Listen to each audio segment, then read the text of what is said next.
আবু বকর রাদিয়াল্লাহু তাআলা আনহু সঙ্গী হইলেন।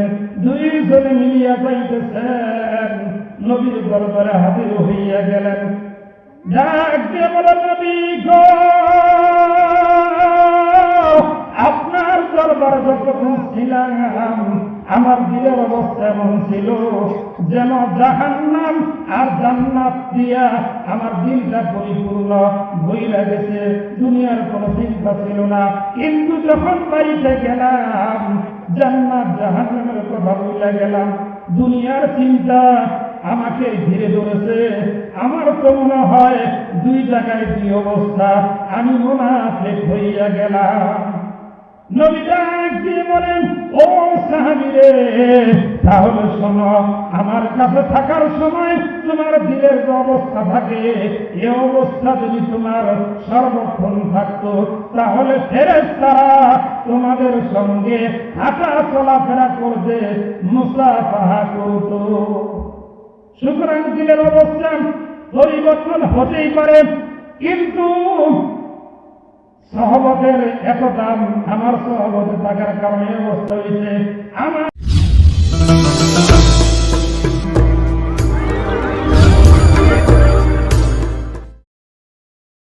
আসসালামু আলাইকুম ওয়া রাহমাতুল্লাহি ওয়া বারাকাতুহু।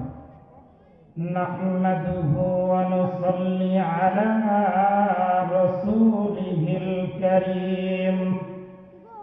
أما بعد فقد قال الله تعالى في كلامه المجيد وفرقانه الحميد. أعوذ بالله من الشيطان الرجيم. بسم الله الرحمن الرحيم. يا أيها الذين آمنوا اتقوا الله وكونوا مع الصادقين. وقال النبي صلى الله عليه وسلم: من تشبه بقوم فهو منهم. وقال تعالى: إن الله وملائكته يصلون على النبي. يا أيها الذين آمنوا صلوا عليه وسلموا تسليما. بلغ العلا بكماله كشف الدجى بجماله. حسنت جميع خصاله. صلوا عليه وآله. আলহামদুলিল্লাহ, ঐতিহ্যবাহী ফুলবাড়ি দারুল উলুম তামিরুল মিল্লাত মাদ্রাসার বাৎসরিক মাহফিল, অত্র মাহফিলের সম্মানিত সভাপতি সাহেব, দিগর উলামা একরামগণ, আমার সামনে উপস্থিত শ্রদ্ধেয় মুরব্বিন একরাম, সমবয়সের যুবক ভাই বন্ধুগণ, সকলের প্রতি আন্তরিক শুভেচ্ছা মোবারকবাদ জ্ঞাপন করছি। আমরা সকলেই সেই মহান রব্বুল আলামিনের দরবারে শুকরিয়া আদায় করি, যিনি আমাদেরকে দীর্ঘ একটি বছর পর আবারও কোরআন ও হাদিসের মজমায় জান্নাতের বাগানের ভিতরে একত্রিত হওয়ার তৌফিক দিয়েছেন। এজন্য শুকরিয়া স্বরূপ করে আলহামদুলিল্লাহ। বান্দা নিয়ামত পাওয়ার পর যখন নিয়ামতের শুকরিয়া আদায় করে, তখন আল্লাহ তাআলা ওই বান্দার প্রতি খুশি হন, আর খুশি হইয়া তার নিয়ামতকে আরো বাড়ায় দেন। কোরআনে কারীমের সূরা ইব্রাহিমের 7 নম্বর আয়াতের ভিতরে রব্বুল আলামিন বলেন: লা ইন শাকারতুম লা আযীদান্নাকুম ওয়ালাইন কাফারতুম ইন্না আযাবি লাশাদীদ। আল্লাহ বলেন, যেই সমস্ত বান্দা বান্দীগণ আমি আল্লাহর পক্ষ থেকে নিয়ামত পাওয়ার পর ওই নিয়ামতের শুকরিয়া আদায় করে, আমি আল্লাহ খুশি হইয়া ওই বান্দা বান্দির নিয়ামতকে আরো বাড়াইয়া দেই। পক্ষান্তরে যেই সমস্ত মানুষগুলো আমি আল্লাহর তরফ থেকে নিয়ামত পাওয়ার পর নিয়ামতের শুকরিয়া আদায় করে না, আমি আল্লাহ ওই সমস্ত বান্দা বান্দীদের থেকে নিয়ামত ছিনাইয়া নিয়া তাদেরকে কঠিন আযাবের বিরুদ্ধে গ্রেফতার করি। এই জন্য আজকের এই মাহফিল আমার আপনার জন্য বিশাল বড় নিয়ামত, আমলের সুযোগ, আমলের ব্যাটারি চার্জ করার জায়গা আজকের এই মাহফিল। এই মাহফিলকে যদি আমরা মূল্যায়ন না করি তাহলে নাশুকরিয়া হয়ে যাবে। আর যদি আমরা এই মাহফিলকে মূল্যায়ন করি, এই মাহফিলের প্যান্ডেলের ভিতরে আগমন করি, এই মাহফিলে আসিয়া এই মাহফিলকে সাফল্যর ধার প্রান্তরে পৌঁছায় দিতে পারি, এই মাহফিলকে যদি সফলতায় পৌঁছায় দিতে পারি, তাহলে আমার আপনার জীবনকেও আল্লাহ সফলতায় পৌঁছায় দিবে। বলে কোন ব্যক্তি সফল? আদ-দুনিয়া মাজরাতুল আখিরাহ। আল্লাহর নবী বলেন, এই দুনিয়া হলো বাজার, এই দুনিয়া হলো শস্য ক্ষেত্র। ওই ব্যক্তি হলো বুদ্ধিমান, ওই ব্যক্তি হলো সফল, যে নাকি অল্প দিনের দুনিয়া দিয়া চিরস্থায়ী আখিরাতকে কামাই কইরা নিল। বলে চিরস্থায়ী আখিরাত কেমনে কামাই হবে? বলে আমলের মাধ্যমে কায়েম হবে, আমলের মাধ্যমে ওই চিরস্থায়ী আখিরাত আমার সুন্দর হবে। যার যত আমল বেশি হবে ওই ব্যক্তির দাম আল্লাহর কাছে তত বেশি হবে। কোরআনে কারীমে সূরা হুজুরাতের 13 নম্বর আয়াতের ভিতরে রব্বুল আলামিন বলেন, ইন্না আকরামাকুম ইনদাল্লাহি আতকাকুম। তোমাদের মধ্যে সবচাইতে দাম আমি আল্লাহর কাছে ওই ব্যক্তির বেশি যার আমল যত বেশি, যার আমল যত সুন্দর হবে, যার আমল যত বেশি হবে, আল্লাহর কাছে ওই বান্দা বান্দিটার দাম তত বেশি হইয়া যাবে। এজন্য আল্লাহর নবী বলেন, একটা মা একটা বোন সে যদি নেককার হয়, পরদানিশীল হয়, পরহেজগার হয়, তাহলে তার দাম কত? বলে 70 জন আল্লাহর ওলির যত দাম আছে, একটা নেককার আল্লাহর বান্দির দাম তার চাইতেও বেশি। একটা মহিলা যদি, একটা মা একটা বোন সমাজের ভিতরে যদি পর্দায় না করে, বেপর্দায় চলে, বেহাপনার রাস্তায় চইলা যায়, তার অবস্থা কি হবে? বলে সমাজের ভিতরে 70টা পুরুষ গাঞ্জাখোর, ইয়াবাখোর, নেশাখোর, বদমাইশ হইলে যত ক্ষতি না হবে, একটা মা একটা বোন যদি গুনার রাস্তায় চলে যায়, বেপরদায় চলে যায়, সমাজের তার চাইতেও বেশি ক্ষতি হবে। এজন্য মা বোনদেরকে পর্দা রাখার দায়িত্ব কাদের? বলে আমাদের দায়িত্ব। একটা পুরুষ তাকে 4টা, একটা নারী জাহান্নামী হইলে 4 জন পুরুষকে জাহান্নামে নিয়ে তারপরে যাবে। আল্লাহর নবী বলেন, তুমি জান্নাতি হইয়া তোমার বোন, তোমার মা, তোমার মেয়ে জাহান্নামী, তাহলে তোমাকে তারা ছাড়বে না। তারা ডাক দিয়ে বলবে, আল্লাহ আজকে আমি জাহান্নামী হয়ে গেছি।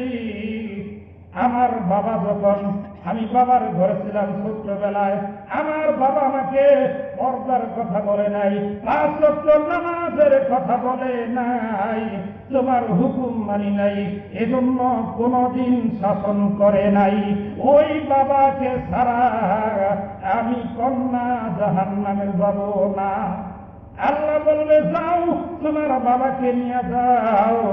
ওই মেয়েটা তখন বলবে আল্লাহ আমার বড় ভাই ছিল, আমি যদি তাদের কথা না মানছি তাহলে আমাকে শাসন করতে কম করে নাই, কিন্তু তোমার হুকুম মানি নাই, 5 ওয়াক্ত নামাজ পড়ি নাই, পর্দায় থাকি নাই, রমজান মাসের রোজাও রাখি নাই, এই জন্য কোনদিন আমাকে শাসন করে নাই।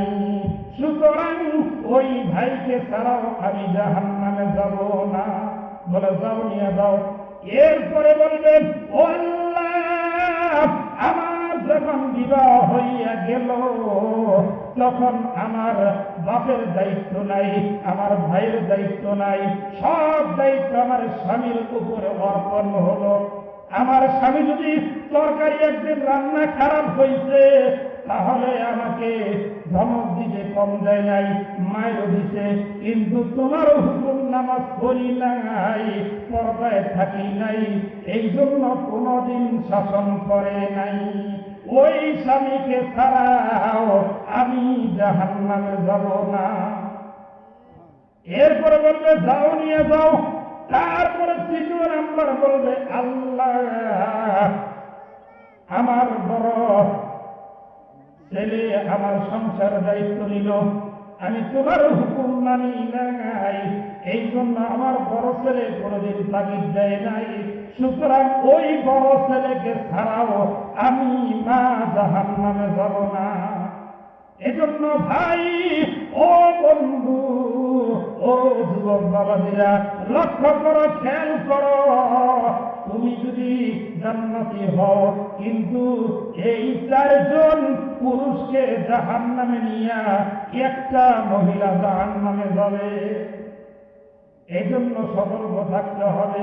আমল সে জিন্দগি বনতি হয়, জান্নাত ভি হয়, জাহান্নাম ভি হয়। আমলের দ্বারা জিন্দগি গঠন করো, আমলের মাধ্যমে তুমি জান্নাতি হবা। আর আমল যদি তোমার খারাপ হয়, আমল যদি তোমার মন্দ হয়, জাহান্নাম ছাড়া গতি থাকবে না। এজন্য আজকের এই মাহফিল আমলের জজ্বা স্পিড বাড়ানোর মাহফিল। আজকের এই মাহফিলে যদি আপনি আগমন করেন, হতে পারে এই মাহফিলের উসিলায় আমার আপনার জীবনের সব গুনাহ মাফ করে দিতে পারেন আল্লাহ। হাদিসের ভিতরে এসেছে আল্লাহর নবী বলেন, যিনি মাহফিলে যখন মানুষ আগমন করে, আগমন করার সাথে সাথেই পিছনের জীবনের সমস্ত সগীরা গুনাহগুলো আল্লাহ মাফ করিয়া দেন। বাকি থাকে কবিরা গুনাহ, আখিরি মোনাজাত পর্যন্ত থাকিয়া তওবা করিয়া যখন বান্দা বাড়ির দিকে রওনা যায়, ওই তওবা করার কারণে কবিরা গুনাহগুলো মাফ করাইয়া একদম বেগুনাহ মাসুম বানাইয়া আল্লাহ তাদেরকে বাড়িতে পৌঁছে দেয়। সাহাবাদের এত দাম, যে যত বড় আল্লাহওয়ালার সহবত অবলম্বন করে তার ভিতরে তত আমলিয়াত পয়দা হয়। বিশ্বনবীর সহবত অবলম্বন করেছেন সাহাবায়ে কেরাম, তাদের দাম কত বেড়ে গেছে। এজন্য কোরআনে কারিমে রব্বুল আলামিন ঘোষণা দিয়েছেন, ইয়া আইয়ুহাল্লাযীনা আমানু তাকুল্লাহা ওয়া কুনু মা'আস সাদিকিন। আল্লাহ বলেন, হে ঈমানদারেরা, তোমরা আল্লাহকে ভয় করো আর নেককার সলিহিন পরহেজগার বান্দাদের সাথী হইয়া যাও। সৎ লোকের সহবত ধরো, সফলতা পাবে। অসৎ লোকের সঙ্গে গেলে বিফল হয়ে যাবে।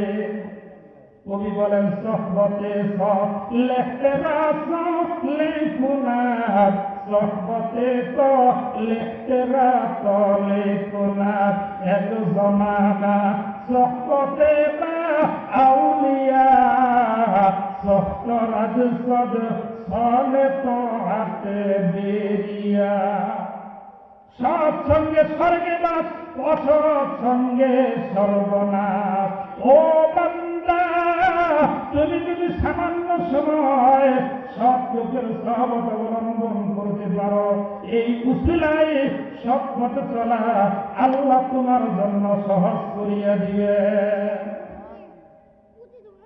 আল্লাহর নবী উদাহরণ দিয়েছেন আতরওয়ালা আর কামারওয়ালার সঙ্গে।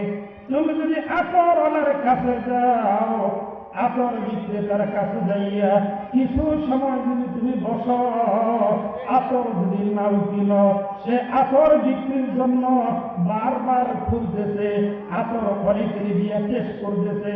আতরের গ্রাম অটোমেটিক তোমার নাকের ভিতর দিয়া ব্রেনের ভিতরে প্রবেশ করবে। আর তোমার মনটা যদি খারাপ থাকে, আতরের সুঘ্রাণে তোমার মনটা ভালো হয়ে যাবে। তুমি যদি কামারওয়ালার কাছে যাও, যদি তুমি কামার দ্বারা দাও বসি কুড়াল কিছুই না তৈরি করো, কাছে জাল যদি নাও করো, ওই যে কামারওয়ালার কাছে যাইয়া কিছু সময় অবস্থান করছিলা, ওই সময় অবস্থান করার কারণে কামার যে ধোঁয়া দিয়া কাজ করতেছে, ওই ধোঁয়াগুলো তোমার শরীরে নাইয়া সাদা জামাটা কালো হয়ে যায়, ময়লা হয়ে যায়, তোমার ভালো দিনটাও নষ্ট হয়ে গেল। কোন জায়গায় বসলাম এত সুন্দর পরিষ্কার সাদা কাপড়, পরে আসলাম ময়লা হয়ে গেল। এজন্য সহবতের বহু দাম। আল্লাহ এজন্যই বলেছেন, আল্লাহকে ভয় করো, নেককার সলিহিন পরহেজগার বান্দাদের সাথী হও, তাদেরকে বন্ধু বানাও, তাদের সঙ্গে তুমি চলো। তাহলে তুমি যে আল্লাহকে ভয় করছো, এই ভয়ের উপরে টিকা থাইকা আল্লাহর হুকুম মানা আল্লাহ তোমার জন্য সহজ করিয়া দিবে। বলতেছিলাম বিশ্বনবীর সাহাবী হযরত হানজালা রাদিয়াল্লাহু তাআলা আনহু নবীর কাছে বয়ান শুনলেন। ওয়াজ শোনার পর বাড়িতে চলে গেছে। বাড়িতে যাইয়া আবার নবীর দরবার দিকে রওনা দিছে। হযরত সিদ্দিক আকবর আবু বকর রাদিয়াল্লাহু তাআলা আনহুর সঙ্গে দেখা হইয়া গেল। আবু বকর ডাক দিয়ে বলে, ভাই তোমার কি হইল?